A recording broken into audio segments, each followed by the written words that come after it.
Ngayong linggo ng palaspas, nagwawakas ang 40 araw ng paghahanda o panahon ng Kwaresma at simula ng pagpasok ng Semana Santa o mga mahal na araw. Ito ayon sa simbahan ang pinakamahalaga at pinakamataas sa mga linggo ng buong taon sapagkat sa linggong ito ginugunita ang pagpapakasakit, pagkamatay at muling pagkabuhay ng Panginoong Hesukristo na tumatayong sentro ng ating pananampalatayang Kristiyano. Sinisimulan natin ang Semana Santa sa Linggo ng Palaspas o Passion Sunday bilang paggunita sa pagpasok ng Panginoon sa Jerusalem upang harapin ang kanyang kamatayan na mauuwi sa kanyang muling pagkabuhay. Itinutuon natin ang ating atensyon ngayong araw sa matagumpay na pagpasok ng Panginoon sa Jerusalem at ang pagbubunyi ng mga tao na nagsisigawan ng Hosana sa pagsalubong kay Jesus sakay ng isang bisirong asno. Ang pagpasok ng Panginoon sa banal na lungsod ang hudyat ng simula ng ating kaligtasan. Ito ang simula ng ating kalayaan. Sa banal na misa, ipinoproklama ang kabuuan ng pasyon ng Panginoong Hesus.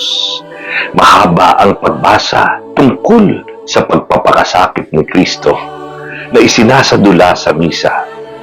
Matagal tayong nakatayo bilang paggalang. Gayunman, kaunting sakripisyo lamang ito kumpara sa ginawa ng Panginoon para sa ating kaligtasan. Ngayong araw, isinasaysay sa atin ang pagpapakababang ginawa ng Panginoon sa kanyang paghihirap at pagpapakasakit hanggang siya ay ipako sa krus. At dulot nito ay kamatayan. Wala siyang pagtutol, walang paghihimagsik, walang anumang reklamo. Tinanggap niya ang lahat ng hirap para sa kaligtasan ng bawat isa sa atin.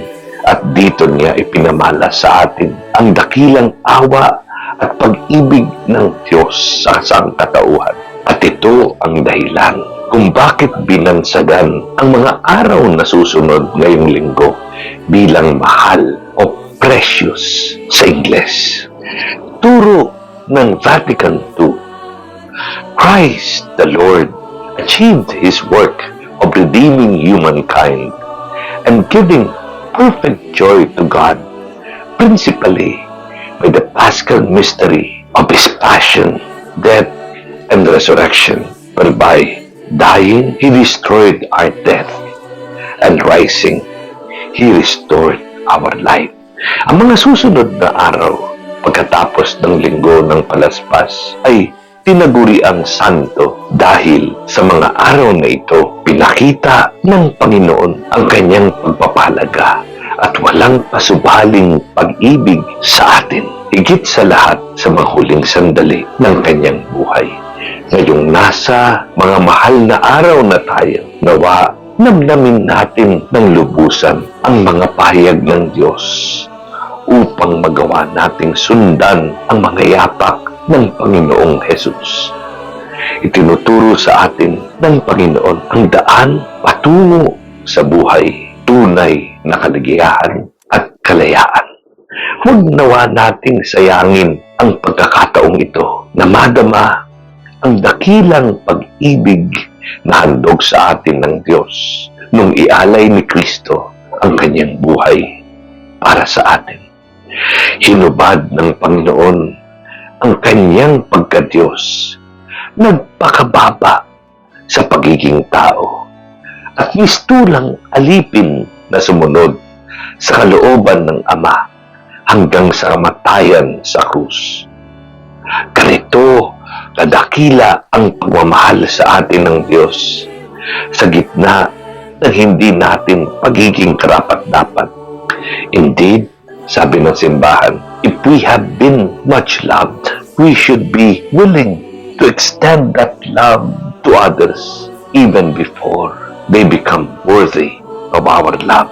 Nawa, bigyan natin ng pansin ngayong mga mahal na araw ang pagpapahalaga sa atin ng Diyos at ibahagi ang kanyang pag-ibig sa mga kapos at sa wimpalan, sa mga napag-iwanan at nasa laylayan ng lipunan, sa mga mistulang nakaligtaan na, napabayaan at walang matakbuhan. Maipakita nawa natin ang ating pag-ibig sa kapwa at sikaping maging tunay na mapagmahal ayon sa halimbawa ng walang pag-iimbot na sakripisyo na Jesus. Isang mapagpala at makabuluhang Semana Santa po sa inyong lahat. Hawakan at iwagayway po natin ng ating mga palaspas para sa virtual blessing. Pagbabasbas ng mga palaspas. Ama naming makapangyarihan, ang mga palaspas na ito ay iyong pagpalain at pabanalin upang sa masaya naming pagbubunyi sa Mesiyas na aming hari, siya'y aming masundan at sa magitan niya'y aming sapitin ang hindi magmamaliw na lungsod ng Jerusalem na kanyang pinaghaharian kasama mo at ng Espiritu Santo magpasawalang hanggan. Amen. God bless you.